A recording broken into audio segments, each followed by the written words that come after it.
എമ്പുരാനെ കാത്തിരിക്കുകയാണ് സൗദിയിലെ പ്രേക്ഷകരും ആരാധകരും. അവരുടെ ആഘോഷത്തിന്റെ ദൃശ്യങ്ങൾ, വിവരങ്ങളാണ് ജലീൽ കണ്ണമംഗലം പങ്കുവച്ചത്. അവിടെ വലിയ പ്രതീക്ഷ പങ്കുവയ്ക്കുന്നുണ്ട് ആരാധകർ. കേക്ക് മുറിച്ചൊക്കെ അവിടെ ആഘോഷം നടക്കുകയാണ്. കവിതാ തിയേറ്ററിലേക്ക് ഒരിക്കൽ കൂടി പോവുകയാണ് റാഫി കരീം. വിവരങ്ങളുമായി ചേരുന്നുണ്ട്. റാഫി, തുടരാം റാഫി.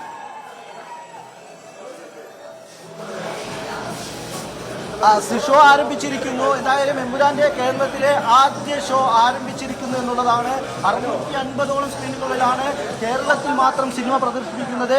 എന്തായാലും വലിയ പ്രതീക്ഷയോടെ കാത്തിരുന്ന എമ്പുരാന്റെ ആദ്യ ഷോ കേരളത്തിലെ തിയേറ്ററുകളിൽ ആരംഭിച്ചിരിക്കുന്നു എന്നുള്ളതാണ്. വലിയ വിപുലമായൊരു അന്തരീക്ഷമാണ് ഇപ്പോൾ കവിതാ തിയേറ്ററിലുള്ളത്. ഞാൻ നിൽക്കുന്ന കവിതാ തിയേറ്ററിലേക്കാണ്. ഈ സിനിമയുടെ എല്ലാവിധ അണിയറ പ്രവർത്തകരും, ഈ സിനിമയിലെ അഭിനേതാക്കളും, ഈ സിനിമയുടെ നിർമ്മാണ പങ്കാളികളും എല്ലാവരും തന്നെ എത്തിയിരിക്കുന്നത്. ഇപ്പോൾ അല്പസമയം മുൻപ് നമ്മളോട് സംസാരിച്ചത് ഈ തിയേറ്ററിന്റെ ഉടമയാണ്. അദ്ദേഹം പറഞ്ഞത് ലൂസിഫറും എല്ലാ ആളുകളും ഇവിടെയാണ് കണ്ടത്. ലൂസിഫറും പൃഥ്വിരാജ് സുകുമാരനും മോഹൻലാലും അതിന്റെ നിർമ്മാതാവും അണിയറ പ്രവർത്തകരും അഭിനേതാക്കളും എല്ലാവരും തന്നെ ഈ തിയേറ്ററിലാണ് കണ്ടത്.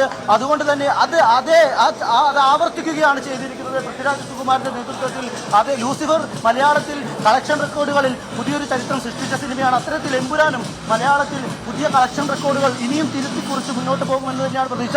ഇതുവരെയുള്ള കണക്കുകൾ അനുസരിച്ച് പ്രീ സെയിലിലും അഡ്വാൻസ് ബുക്കിങ്ങിലും എല്ലാം തന്നെ എമ്പുരാൻ പുതിയ ചരിത്രം സൃഷ്ടിച്ചിട്ടുണ്ട്. ഒപ്പം തിയേറ്ററുകളുടെ എണ്ണം, കേരളത്തിന് പുറത്തെ തിയേറ്ററുകളുടെ എണ്ണം, ഇന്ത്യക്ക് പുറത്തെ തിയേറ്ററുകളുടെ എണ്ണം, അങ്ങനെയുള്ള എല്ലാ കാര്യത്തിലും എമ്പുരാൻ മലയാള സിനിമയിൽ പുതിയ ചരിത്രം ഇതിനോടകം തന്നെ സൃഷ്ടിച്ചിട്ടുണ്ട്. ഇന്ന് ഈ ആദ്യ ഷോ പൂർത്തിയാവുക 9:10 ആ 9:10 നമുക്കറിയാം മലയാളത്തിൽ എമ്പുരാൻ ഏതു നിലയിലാണ് അവതരിച്ചിരിക്കുന്നതെന്ന്. ലൂസിഫറിലെ അവസാനം ഒടുവിൽ പൃഥ്വിരാജ് ഈ ലൂസിഫറിന് ഒരു രണ്ടാം ഭാഗമുണ്ട് എന്ന് പറയുകയും അതിൽ എമ്പുരാൻ എന്ന സ്ക്രീനിൽ എഴുതി കാണിക്കുകയും ചെയ്ത 4 വർഷം മുൻപ് തുടങ്ങിയതാണ് മലയാളത്തിന്റെ സിനിമാ ആരാധകർ ഒന്നടങ്കം എമ്പുരാനെ കാത്തിരിക്കാൻ. ആ ആരാധകരുടെ കാത്തിരിപ്പിന് ഓരോ ദിവസവും അതിന്റെ ആ കാത്തിരിപ്പിന്റെ വലിപ്പം കൂട്ടുന്ന നിലയിലായിരുന്നു എമ്പുരാന്റെ ഓരോ ഘട്ടത്തിലെയും നിർമ്മാണം. വലിയ ഫ്രെയിമിൽ, വലിയ ക്യാൻവാസിലാണ് സിനിമ ഒരുങ്ങിയത്. 5 വിദേശ രാജ്യങ്ങളിൽ സിനിമ ചിത്രീകരണം ഉണ്ടായിരുന്നു.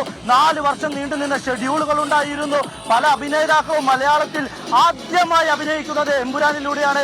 വിദേശ സിനിമകളിൽ നമ്മൾ കണ്ടു പരിചയിച്ച മുഖങ്ങൾ, ഹോളിവുഡിലും ബോളിവുഡിലും എല്ലാം നമ്മൾ കണ്ടു പരിചയിച്ച മുഖങ്ങൾ മലയാളത്തിലേക്ക് ആദ്യം കടന്നു വരുന്നത് ഒരു പക്ഷേ എമ്പുരാനിലൂടെ ആയിരിക്കും. അത്തരത്തിൽ വലിയ ക്യാൻവാസിൽ, വലിയ ചരിത്രത്തിന്റെ പിൻബലത്തോടുകൂടി ഒരു എമ്പുരാൻ തിയേറ്ററുകളിലേക്ക് എത്തുമ്പോൾ 9:10 ഈ ആദ്യ ഷോ പൂർത്തിയാവുക. ആ ആദ്യ ഷോ പൂർത്തിയാകുമ്പോൾ അറിയാം ഏതു നിലയിലാണ് മലയാള സിനിമയിലേക്ക്, ഇനിയുള്ള മലയാള സിനിമയിലേക്ക് എമ്പുരാൻ ഉണ്ടാവുക എന്നുള്ളതാണ്. കാരണം നമ്മൾ ഇപ്പോഴത്തെ ഒരു സ്ഥിതി അനുസരിച്ച്, ആളുകളുടെ വിലയിരുത്തലുകൾ അനുസരിച്ച് നമ്മൾ മനസ്സിലാക്കുന്നത് മലയാള സിനിമയ്ക്ക് എമ്പുരാനിന് മുൻപും എമ്പുരാനിന് ശേഷവും അങ്ങനെ 2 കാലഘട്ടം ഈ ഒരു ഷോയ്ക്ക് ശേഷം ഉണ്ടാകുമെന്നുള്ളതാണ്. കാരണം ആ നിലയിലുള്ള പ്രീസെയിൽ ബുക്കിംഗ് ഉണ്ടായിരുന്നു, ആ നിലയിലുള്ള പ്രൊഡക്ഷൻ നടന്നിരുന്നു, ആ നിലയിലുള്ള സിനിമ തിയേറ്റർ ചാർട്ടിംഗ് നടന്നിരുന്നു, ആ നിലയിലുള്ള ഡിസ്ട്രിബ്യൂഷൻ നടന്നിരുന്നു. ആ ഓരോ അപ്ഡേറ്റും അത്രമേൽ ആരാധകർ കാത്തിരുന്നതാണ്. ബുക്ക് മൈ ഷോയിൽ 3 ലക്ഷം വരെ ആരാധകർ കാത്തിരിക്കുന്ന സ്ഥിതി ഉണ്ടായിരുന്നു. ബുക്ക് മൈ ഷോയിൽ തിയേറ്ററിന്റെ ആ ഒരു ബുക്കിംഗ് ആരംഭിച്ചപ്പോൾ മുതൽ വലിയ തരത്തിലുള്ള ആരാധക പിന്തുണ ലഭിക്കുന്നു നമ്മൾ കണ്ടു. അങ്ങനെ എല്ലാ തരത്തിലും ഈ തിയേറ്ററുകളിലേക്ക് എമ്പുരാൻ എത്തുമ്പോൾ വലിയ ആവേശമുണ്ട്. ആവേശം ഇന്നും നമുക്ക് തിയേറ്ററുകൾക്ക് മുൻപിൽ കാണാമായിരുന്നു. പുലർച്ചെ 4 മണി മുതൽ, ആദ്യ ഷോ 6 മണിക്കാണ് ഷെഡ്യൂൾ ചെയ്തിരുന്നതെങ്കിലും പുലർച്ചെ 4 മണി മുതൽ ആരാധകർ ഈ കവിതാ തിയേറ്ററിന് മുൻപിലുണ്ടായിരുന്നു. കവിതാ തിയേറ്ററിന്റെ ഗേറ്റിന് മുന്നിൽ കാത്തിരുന്നു. ആ കാത്തിരിപ്പ് അങ്ങനെ 5:30 വരെ നീണ്ടു. അതിനുശേഷമാണ് ഈ ആരാധകർ അകത്തേക്ക് കടക്കുന്നത്. പിന്നീട് താരങ്ങൾ ഓരോരുത്തരും എത്തിയപ്പോഴും വലിയ ആവേശത്തോടെ ആരാധകർ അവരെ സ്വീകരിച്ചു. ആ ആവേശം അത് സ്ക്രീനിൽ കാണാൻ പ്രതീക്ഷിച്ച് ആരാധകർ ഇപ്പോൾ തിയേറ്ററുകളിലേക്ക് കയറിയിരിക്കുകയാണ്. എന്തായാലും 3 മണിക്കൂറിന്റെ കാത്തിരിപ്പാണ്. ഇനി 9:10 ആദ്യ ഷോ കേരളത്തിലെ തിയേറ്ററുകളിൽ പൂർത്തിയാവുക.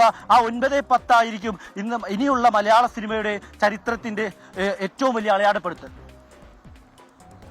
ശരി, റാഫി കരീം വിശദാംശങ്ങൾ നൽകുകയായിരുന്നു. ചിത്രം തുടങ്ങിക്കഴിഞ്ഞിട്ടുണ്ട്, ആദ്യ ഷോ തുടങ്ങിക്കഴിഞ്ഞിട്ടുണ്ട്.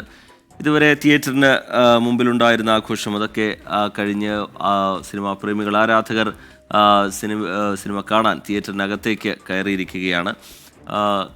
ഒരു 9:15 ആദ്യ ഷോ പൂർത്തിയാകും എന്നാണ് കരുതുന്നത്. അതിനുശേഷമുള്ള ഈ മോഹൻലാൽ ആരാധകരുടെയും സിനിമാ പ്രേമികളുടെയും ഒക്കെ പ്രതികരണം എങ്ങനെയാണ് എന്നുള്ളതും ശ്രദ്ധേയമാണ്. അതുകൂടി പ്രേക്ഷകർക്ക് മുമ്പിലേക്ക് എത്തിക്കേണ്ടതുണ്ട്. ഇന്നൊരു പുലർച്ചെ 4 മണി മുതൽ തന്നെ കേരളത്തിലെ തിയേറ്ററുകൾക്ക് മുമ്പിൽ വലിയ രീതിയിലുള്ള ആഘോഷം മോഹൻലാൽ ഫാൻസിൻ്റെയൊക്കെ നേതൃത്വത്തിൽ നടക്കുന്നുണ്ടായിരുന്നു.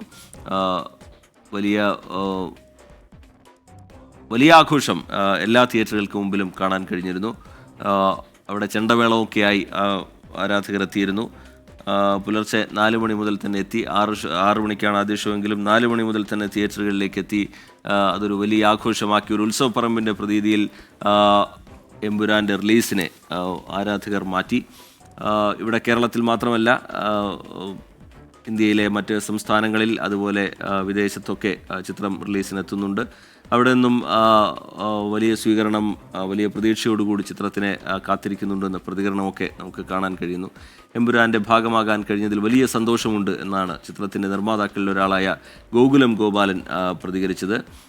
ഇന്ന് ആഘോഷത്തിൻ്റെ ദിനമാണ് എന്നും ഗോകുലം ഗോപാലൻ പറയുന്നു. സിനിമ ഒരു പ്രത്യേക ഘട്ടത്തിലൊരു പ്രതിസന്ധിയിലേക്ക് എത്തുന്ന സമയത്ത് ഗോകുലം മൂവീസാണ്, ശ്രീഗോകുലം മൂവീസാണ് അതിനെ കരകയറ്റാനായി, ആ പ്രതിസന്ധി ഇല്ലാതാക്കാനായി എത്തുന്നത് എന്നതും ശ്രദ്ധേയമായിരുന്നു. ഗോകുലം ഗോപാലിന്റെ പ്രതികരണത്തിലേക്ക്. വളരെ സന്തോഷമുള്ളൂ. കാരണം ജനങ്ങൾ പ്രതീക്ഷിക്കുന്ന ഒരു സിനിമ, ഏറ്റവും നല്ല ഒരു ഡയറക്ടർ, ഏറ്റവും നല്ല നടന്മാർ അഭിനയിച്ച ഒരു സിനിമ, അത് ജനങ്ങൾക്കത് ദർശനം കൊടുക്കുമ്പോൾ ചെയ്യുമ്പോൾ നമുക്കത് വളരെ സന്തോഷമുണ്ട്. നല്ലൊരു കാര്യം ചെയ്യുന്ന മാതിരി എനിക്ക് തോന്നി.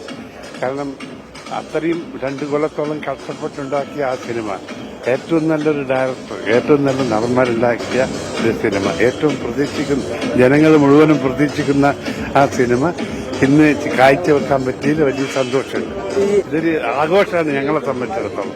ഈ സിനിമ പ്രദർശിപ്പിക്കുന്ന ഒരു ആഘോഷമായിട്ട് ഞങ്ങൾ കാണുകയാണ്. എല്ലാവരും പ്രതീക്ഷിക്കുന്ന ഒരു സിനിമ, അതൊരു തടസ്സം വരാതെ നോക്കേണ്ട ഒരു ധാർമ്മിക ഉത്തരവാദിത്തം എനിക്കുണ്ട്. അതാണ് ഞാൻ.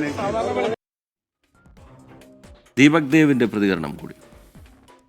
കാണാൻ പോകുന്ന പൂരം പറഞ്ഞറിയിക്കണ്ടല്ലോ. ആവേശത്തിലാണ്, ഒരു സിനിമ മുമ്പ് കണ്ടിട്ടില്ല. ഇല്ല, ഇത്രയും ഒരു ആവേശം ഒരിക്കലുമില്ല, ആദ്യമായിട്ടാണ്. ഓക്കെ, ശരി.